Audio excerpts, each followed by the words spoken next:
Bonjour à toutes et à tous. Dans cette vidéo, je vous présente une partie du module synthèse macromoléculaire. Polymérisation en chaîne.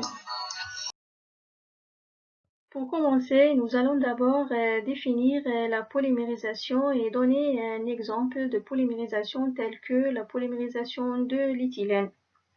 Alors, la polymérisation est une réaction, évidemment, pour laquelle des molécules identiques ou différentes s'associent les unes aux autres pour former une molécule géante, comme vous voyez dans le schéma, c'est-à-dire une molécule d'une masse molaire très élevée, ce qu'on appelle macromolécule. Il faut savoir que la molécule initiale est appelée monomère et la molécule finale appelée polymère. Mais ce qui est important est le nombre n de molécules additionnées est appelé indice de polymérisation ou bien degré de polymérisation.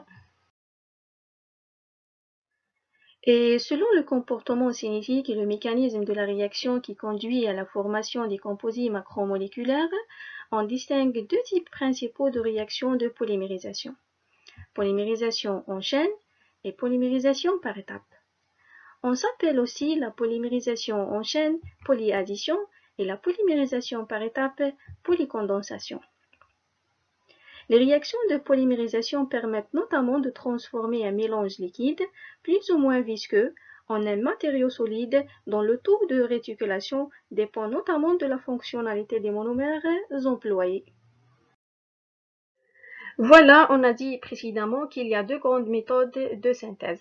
La polymérisation en chaîne, ce qu'on appelle la polyaddition, et la polymérisation par étapes, ce qu'on appelle la polycondensation. Et dans cette partie, nous nous sommes intéressés par la polymérisation en chaîne.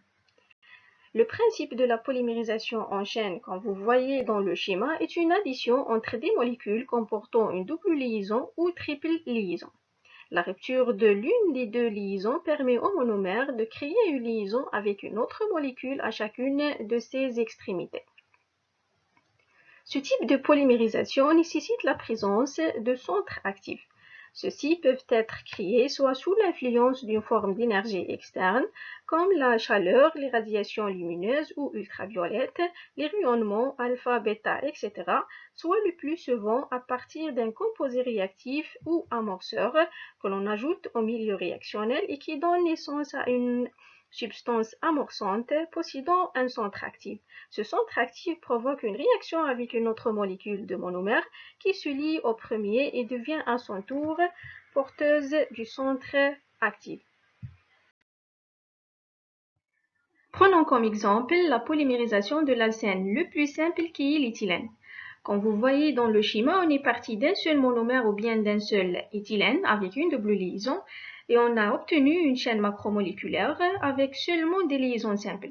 C'est le polyéthylène. Vous remarquez aussi que la double liaison est cassée pour donner une liaison possible à gauche et à droite.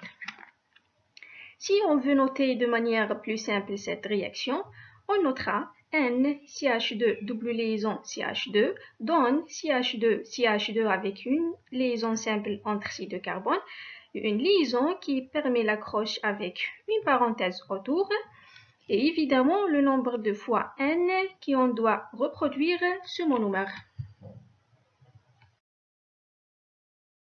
Par exemple, pour le polystyrène, au lieu d'écrire toutes les molécules de styrène qui ont participé aux réactions de polymérisation, on écrit seulement une seule molécule entre parenthèses avec le nombre de monomères impliqués dans cette réaction de polymérisation. En fait, cette polymérisation comporte les étapes suivantes. L'amorçage, c'est la formation des centres actifs à partir du monomère.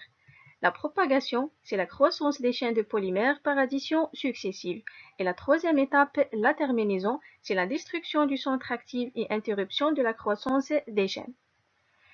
Il existe plusieurs moyens d'amorcer la polymérisation en chaîne qui dépendent non seulement de la nature du monomère, mais aussi de la nature du centre actif localisé qui peut être de trois sortes. Électrons célibataires. L'entité sera porteuse d'un nombre impair d'électrons. Ce seront les espèces radicalaires qui donnent naissance à la polymérisation radicalaire. Une charge négative, carbanion ou espèce anionique donnant lieu à une polymérisation anionique. une charge positive, carbocation ou en général espèce cationique donnant lieu à une polymérisation cationique.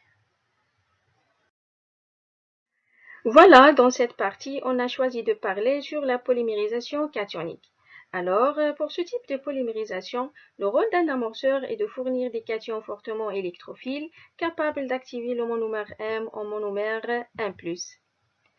Pour les amorceurs, on y retrouve principalement les acides forts comme l'acide sulfurique, perchlorique, l'acide fluorométhanoïque, etc.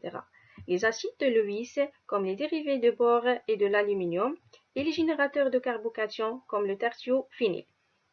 Les catalyseurs de type Frey-Descartes comme le fluorure de bore sont accepteurs d'électrons et peuvent se fixer par coordination sur les doubles liaisons en créant un ion carbanion qui permet l'amorçage de la double liaison. La propagation se fait par addition successive des monomères sur l'ion carbanion et l'interruption de la croissance de la chaîne intervient par perte d'un proton H+, repris par l'anion et apparition d'un chaînon terminal non saturé.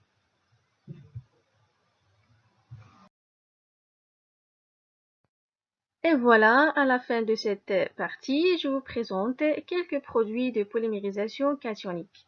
Citons par exemple le styrane, l'isobutane, l'isoprène et les éthers vinyliques. Et merci pour votre attention.